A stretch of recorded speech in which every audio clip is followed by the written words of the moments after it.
Hello friends, ഇന്നത്തെ പുതിയ വീഡിയോയിലേക്ക് എല്ലാവർക്കും സ്വാഗതം. അപ്പോൾ ഇതുപോലെ ചെറിയ മത്തി കിട്ടുന്ന സമയത്ത് ഇപ്പോൾ നല്ല സീസണാണ് ഇതിൻ്റെ.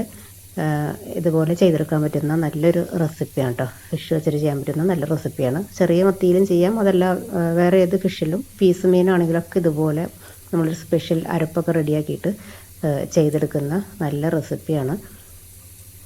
ചോറിൻ്റെ കൂടെ ചപ്പാത്തിയുടെ കൂടെ എല്ലാം നന്നായിട്ട് മാച്ചായിട്ട് പോകുന്ന നല്ലൊരു ടേസ്റ്റി ആയിട്ടുള്ള റെസിപ്പിയാണ്.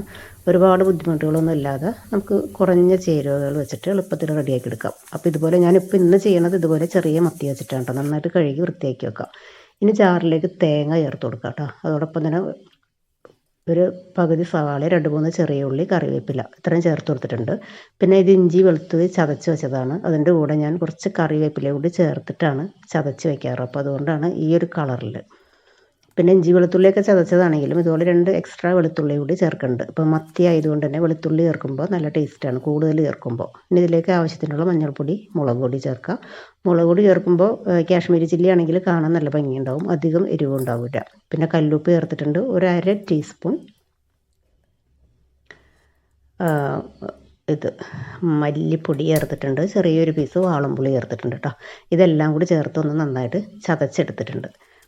ഇനി മൺചട്ടി ചൂടാക്കിയിട്ട് നമ്മൾ ഈ ചതച്ചെടുത്തത് ചേർത്ത് കൊടുക്കുക.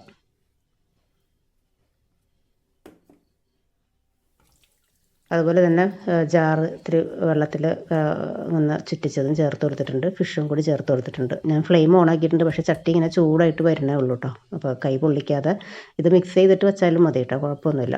ഇത്തിരി കൂടി വെള്ളം തളിച്ച് കൊടുത്തിട്ട് ചെറിയൊരു ഗ്രേവിയിൽ ഇരിക്കണം. ഒരുപാട് കുഴഞ്ഞു പോകരുത്, ചെറിയൊരു ഗ്രേവി. എന്നിട്ട് അടച്ച് വെച്ചിട്ട് 2-3 മിനിറ്റ് കഴിയുമ്പോൾ ഒന്ന് ഇതുപോലെ മിക്സ് ചെയ്യാം. ഇതിപ്പോൾ ഇതുപോലെ മിക്സിങ് ആവശ്യമില്ല, കാരണം നമ്മൾ ആദ്യമേ തന്നെ എല്ലാം നന്നായിട്ട് മിക്സ് ചെയ്ത് വെച്ചതാണല്ലോ. അപ്പോൾ പിന്നെ മിക്സിങ്ങിൻ്റെ ആവശ്യമില്ല. ഒന്നുകൂടി ഒന്ന് അടച്ച് വെച്ചിട്ട് ഇതുപോലെ വെള്ളമൊക്കെ വറ്റി വരുന്ന സമയത്ത് ഫിഷ് നന്നായിട്ട് വെന്തിട്ടുണ്ടാകും. ഒരു 5-6 മിനിറ്റൊക്കെ മതിയല്ലോ ഫിഷിന് വേവാനായിട്ട്. അതിനുശേഷം കറിവേപ്പിലയും കുറച്ച് വെളിച്ചെണ്ണയും കൂടി ചേർത്ത് ഒന്നും കൂടി ഒന്ന് അടച്ചു വെക്കാം. നല്ല സൂപ്പർ ടേസ്റ്റി ആയിട്ട് എളുപ്പത്തിൽ ചെയ്യാം. മീൻ പീരയൊക്കെ നമ്മൾ ചെയ്യാറുണ്ട്, പക്ഷെ അതിൽ നിന്നൊക്കെ വ്യത്യസ്തമായിട്ട് ചെയ്യാൻ പറ്റുന്ന നല്ല റെസിപ്പിയാണ്. പിന്നെ ഞാൻ ഇതിലേക്ക് അരച്ചതിൻ്റെ കൂട്ടത്തിൽ ഞാൻ പറയാൻ വിട്ടുപോയി എന്ന് തോന്നുന്നുണ്ട്, 2-3 പെരിഞ്ജീരകം കൂടി ചേർത്തിട്ടുണ്ട് കേട്ടോ. അതായത് നമ്മൾ വലിയ ജീരകമില്ലേ, അതാണ് ചേർത്ത് കൊടുത്തിട്ടുള്ളത്.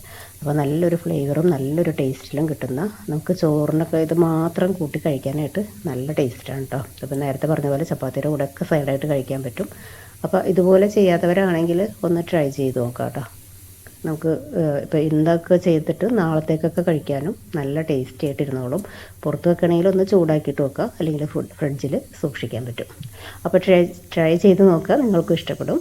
വീഡിയോ കണ്ടുകൊണ്ടിരിക്കുന്ന സമയത്ത് ഇഷ്ടപ്പെടുകയാണെങ്കിൽ മറക്കാതെ ഒന്ന് സപ്പോർട്ട് ചെയ്തേക്കണം കേട്ടോ. Thank you.